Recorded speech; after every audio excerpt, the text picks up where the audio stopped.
chapter will detail infections targeting the GI tract. The GI tract extends from the mouth all the way to the anus. In addition to the stomach and intestines, accessory organs like the salivary glands and liver are part of the digestive system. Here we can see the major structures of the GI tract on your right and the accessory organs on your left. Throughout the GI tract, we will find millions of microbes, so it's important to have defenses. Those defenses include mucus, antibodies, muscular contraction to prevent attachment, chemicals, and the acidic environment of our stomach. We also have gullet, which contain lymphocytes that can be found in our oral cavity, esophagus, small intestine, and appendix. Commensal organisms that don't benefit us or harm us evade our immune system. In our oral cavity alone, there are over 600 types of microbes. They include bacteria, fungi, and protozoa. We can also find bacteria on our teeth and soft structures. Dental plaque is a biofilm of bacteria. Streptococci are the first to colonize on the pellicle, which is a glycoprotein on the tooth. Then, other bacterial species colonize the proteins or sugars. The pharynx or throat has a large amount of microbes. The stomach, even with its acidity, has roughly 128 different species. They can either be nomadic or permanent residents like bacillus. The large intestine has billions of microorganisms present and include bacteria like Bacteroides and Escherichia, fungi like yeast, as well as protozoans and archaea. The normal biota provides us protection, but can also perform other functions as well. They may assist with digestion, provide nutrients, train our immune system, and can increase chances for acquiring certain diseases. Accessory organs are free of microbes. Our first defense is acute diarrhea, which is classified as 3 or more loose stools within 24 hours. It's common in the US, with children experience it at twice the rate of adults, and in some cases it may lead to severe complications. Symptoms associated with it include fever, abdominal pain, nausea, vomiting, and dehydration. About 33% of cases has food as the mode of transmission. 48 million people a year are afflicted by foodborne illnesses. Most cases do not require treatment, while some may have severe consequences. It's important to identify the causative agent, but majority of the time the ID process is not performed. Bacteria that cause acute diarrhea are subdivided into serotypes or subtypes based on their specific antigens. Salmonella used to infect 33% of chickens, but now that rate is 10%. The etiological agents are Salmonella enterica and Salmonella typhi. Symptoms associated with Salmonella include high fever and septicemia in severe cases. In mild forms, vomiting, diarrhea, and bloody stool are seen. The symptoms typically resolve in 2 to 5 days. Salmonella has the ability to attach to gut mucosa and produce an endotoxin. Salmonella has a high infectious dose, which means that an infection will only arise if a large amount of bacteria are ingested. Animal products can be contaminated and can serve as the mode of transmission. Prevention can be achieved by avoiding contact with Salmonella. Fluid and electrolyte replacement are treatment options for mild cases. Severe cases may require trimethoprim sulfamethoxazole. Shigellosis causes watery stools, fever, abdominal pain, and nausea and vomiting. Dysentery, which is bloody stool, is also seen, whether it be obvious or occult. Shigella targets the large intestine, but does not invade the blood. It uses cells in Peyer's patches to enter, and induces an inflammatory response by the release of exotoxins. The Shiga toxin can cause severe damage systemic-wide. On your left, you can see a normal intestine, while on the right, we can see patches of blood and mucus in the diseased state. The mode of transmission is fecal-oral and direct contact. Only a few cells are required to cause disease. This infection is seen in poor sanitization, crowding, and malnutrition. There have been outbreaks in daycares, prisons, and nursing homes, just to name a few. It can also persist in some individuals for months. Good hygiene and avoiding contact with infected people are both preventative measures. Trimethoprim sulfamethoxazole is administered, or ciprofloxacin in resistant forms. STEC, or Shiga toxin-producing E. coli, is caused by different E. coli strains. E. coli 0157H7 is the most severe, along with its relatives. Symptoms range from inflammation of the intestines and fever to bloody diarrhea. Some patients experience hemolytic uremic syndrome, where severe kidney damage is seen. Sometimes neurological symptoms may also be seen. Its virulence comes from the Shiga toxin, which is also released by Shigella. A bacteriophage transferred the genes for these toxins to E. coli. It contributes to the bloody diarrhea and systemic effects. The mode of transmission is contaminated foods. Chipotle and General Mills have previously been hit by this bacterium. Stool cultures can be used in diagnosis of STEC. Good food hygiene is a preventative measure. Antibiotics are not recommended, as E. coli may release more toxins. Supportive therapy can be used as treatment. There are 5 other classes of E. coli associated with diarrhea. The main key is to differentiate them. Campylobacter is another bacterium that causes diarrhea. Symptoms involve watery stool, fever, vomiting, headaches, and pain that may last more than 2 weeks. The etiological agent is Campylobacter jejuni, which is a gram-negative bacterium with flagella. They only require a small amount of oxygen, and the mode of transmission is contaminated food or water. This bacterium burrows through the intestinal mucosa and replicates. In some cases, Guillain-Barré syndrome may occur, which is an acute paralysis. Rehydration is the main treatment, while in some cases erythromycin or azithromycin may be necessary.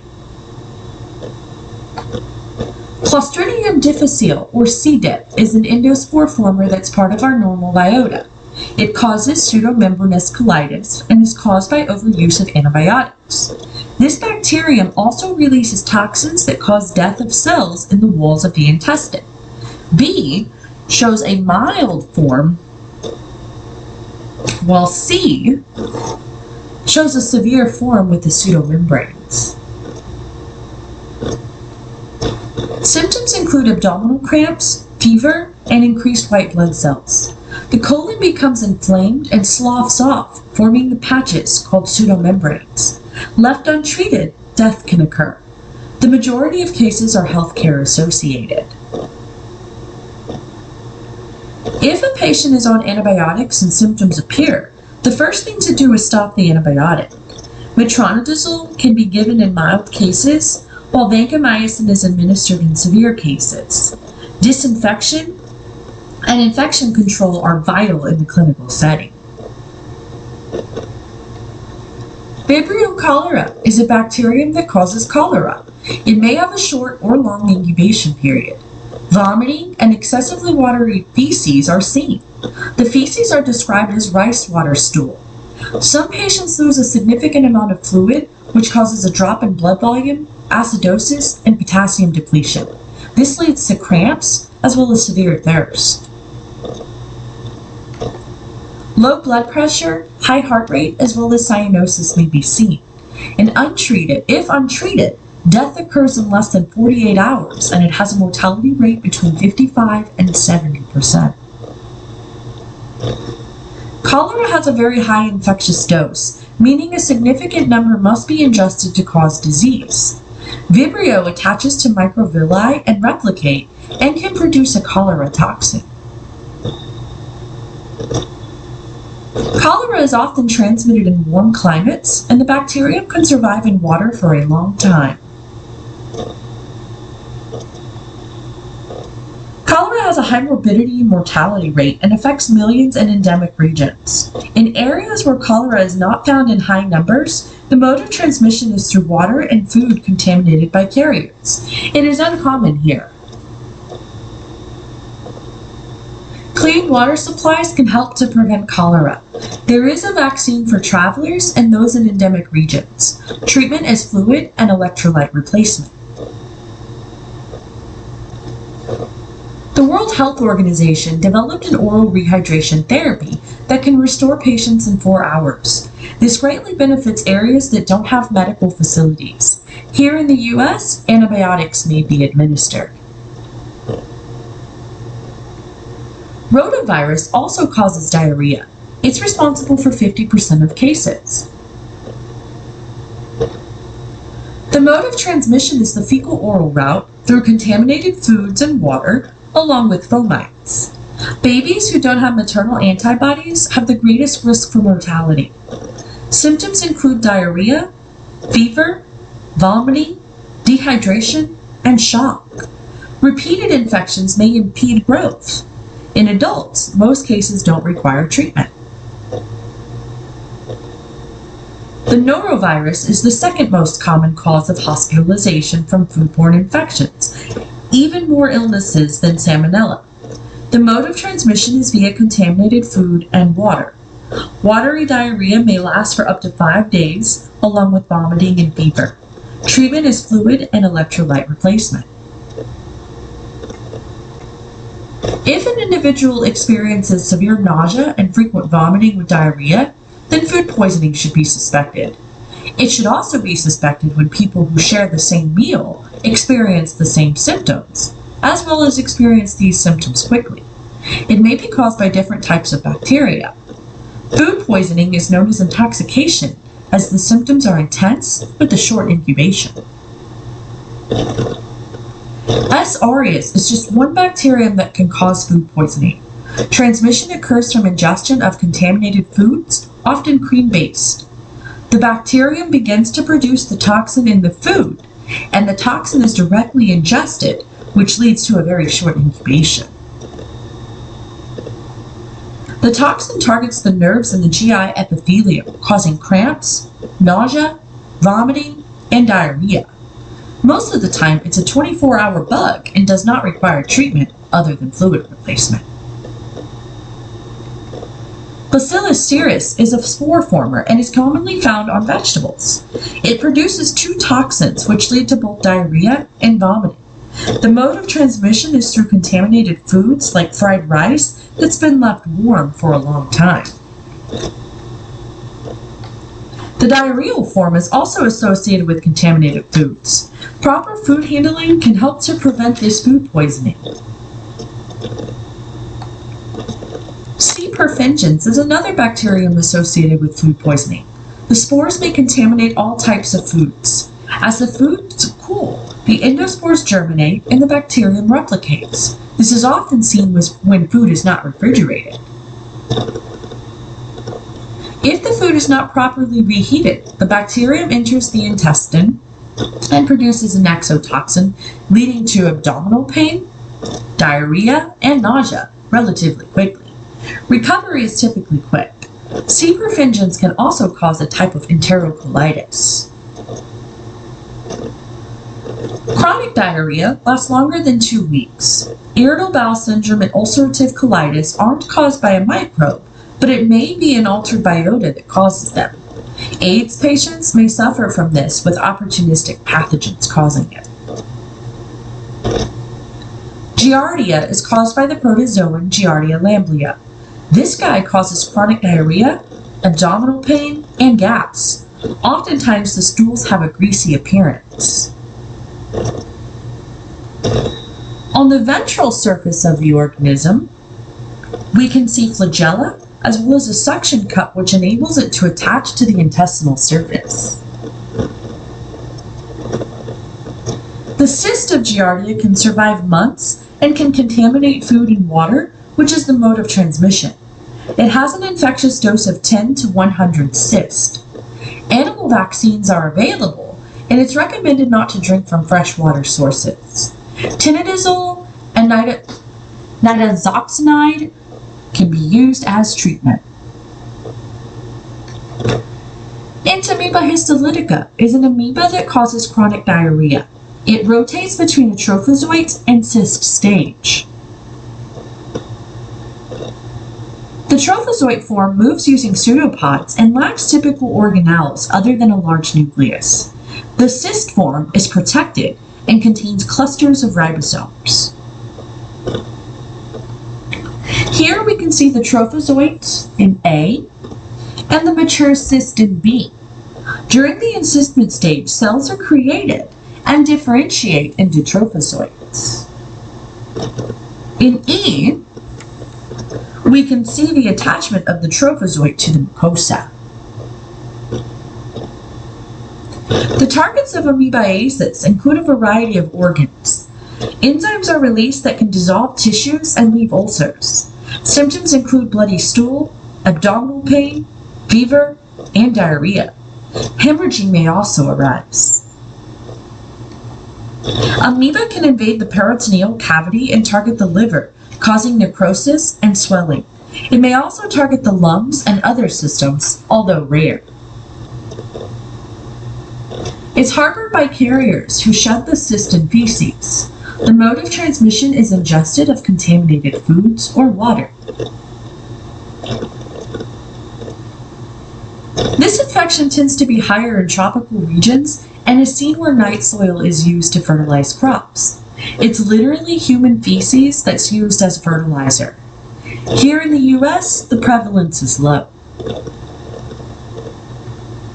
Purification of water can prevent this infection, and treatment is metronidazole or chloroquine. Let's discuss tooth and gum disease. The biofilms may lead to damage of both the teeth and gums. Sugars can also lead to acid production in bacteria. Dental caries or cavities are very common. They're caused by acid production of bacteria, which leads to destruction of enamel and a toothache. Initially, a pellicle formation is on the surface of the tooth. Bacteria and plaque then form on the surface and then begin to produce acid, which leads to the dental carie. Originally, S. mutans was believed to be the culprit. However, it's a combination of bacteria that's the cause.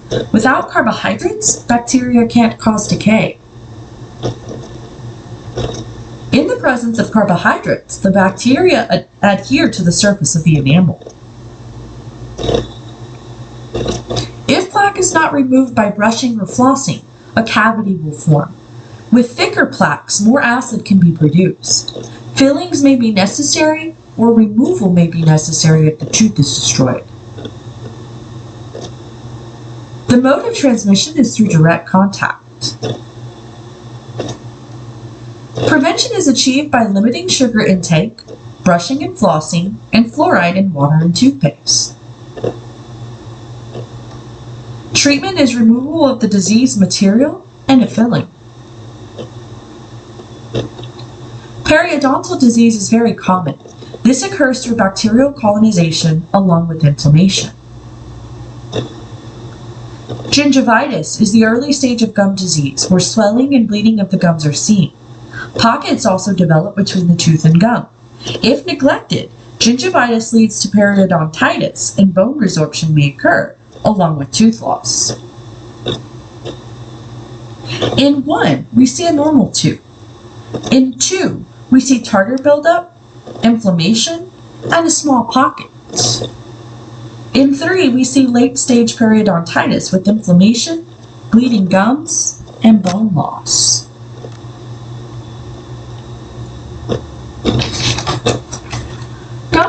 Hepatitis has a polymicrobial cause. The presence of calculus leads to an inflammatory response. Treatment involves removal of the calculus, good hygiene, antibiotic therapy, or in severe cases, surgery. Mumps affects the salivary glands and has a long incubation period. The initial symptoms are fever, nasal discharge, and fatigue, followed by the swelling of the parotid salivary gland. In most cases, there's an uncomplicated recovery.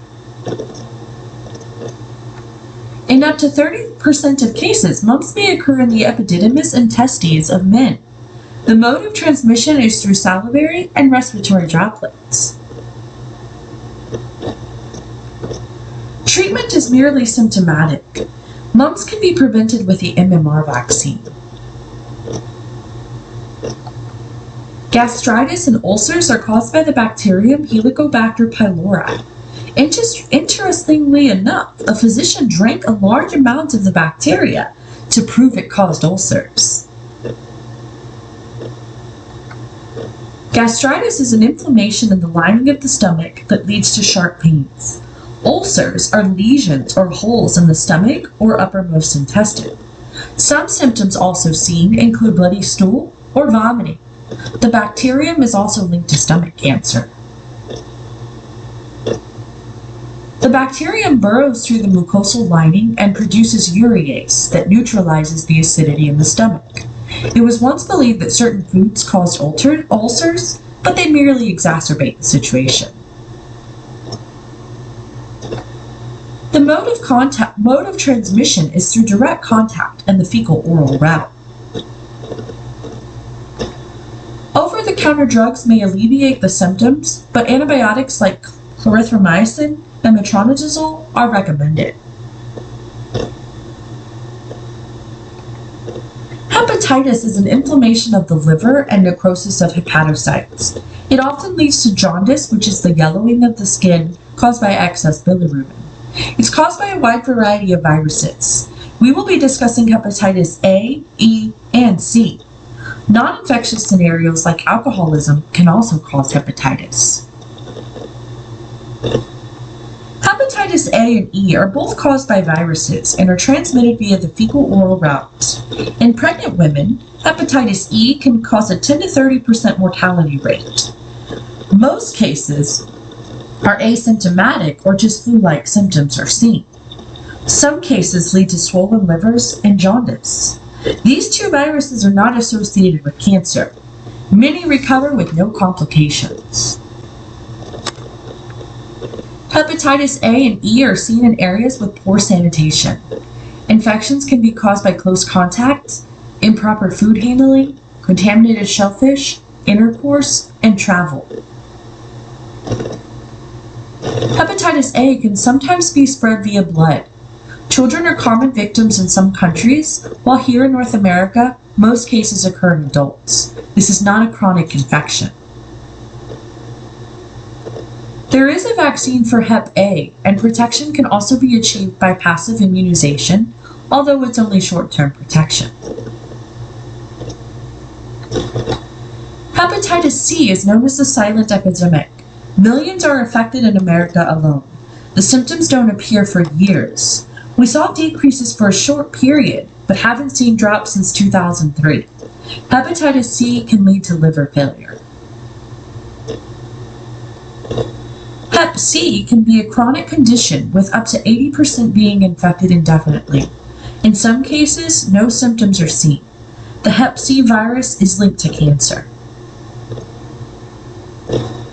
The mode of transmission is commonly blood. Vertical transfer is also seen as well. There's no vaccine for hepatitis C, but in 2013, true drugs have shown promising results, including curing it. Helminths are worms that can infect our GI tract. They include roundworms, flukes, and tapeworms. In helminth infections, an increase in eosinophils is seen. The mode of transmission may either be fecal-oral, or the worm may penetrate the skin. They exert their effects mostly in the intestine. In cycle A, the helminth develops in the intestine and the egg is released into the environment via feces. A new host will then ingest the eggs. In cycle B, the helminth matures in the intestine and again eggs are released via feces. Larvae develop in the environment and then the larvae penetrate the skin. In cycle C, the adult form matures in the intestine and eggs are released and consumed by other animals. Then, we eat the animals that are infected, or the eggs. In cycle D, eggs are released by us and we are infected either via ingestion or direct penetration of larvae. These helminths have specialized structures which enable them to attach and feed, penetrate tissues, and evade our immune system. Their organ systems are reduced to perform specific functions like acquiring food, movement, and reproduction.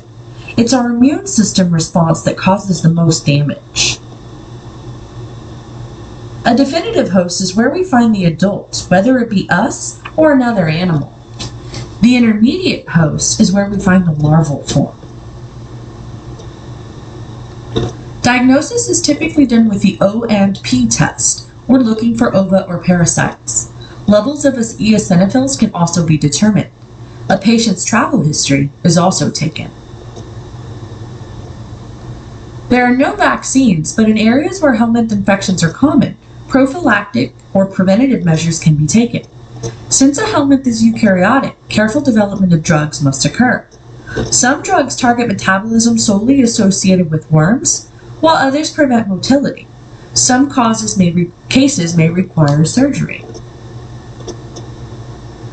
The pinworm or seat worm is Enterobius vermicularis and is common in children in temperate climates. Cycle A is the mode of transmission. Eggs lodge under the fingernails and are ingested. They then hatch in the intestine and release larvae. The larvae then mature and mate. Once the eggs are laid in the anus, itching occurs. In most cases, people are asymptomatic. A piece of tape can be used to determine if eggs are in the anal region. All family members should be treated if one member is affected. Some helminths may enter as eggs or larvae, mature and migrate to the lymphatic or cardiovascular system, making their way to the heart and lungs. They're swallowed and continue to establish themselves in the GI tract. Eosinophilia may be seen, as well as pneumonia.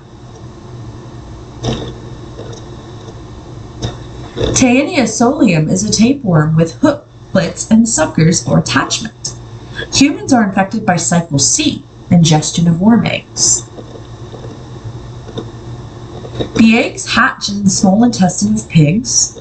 Larvae move around and insist in muscles. If pork is not cooked properly, the sister cerci develop into the adult and attach. It may cause weight loss or obstruction. Praziquantel is the treatment.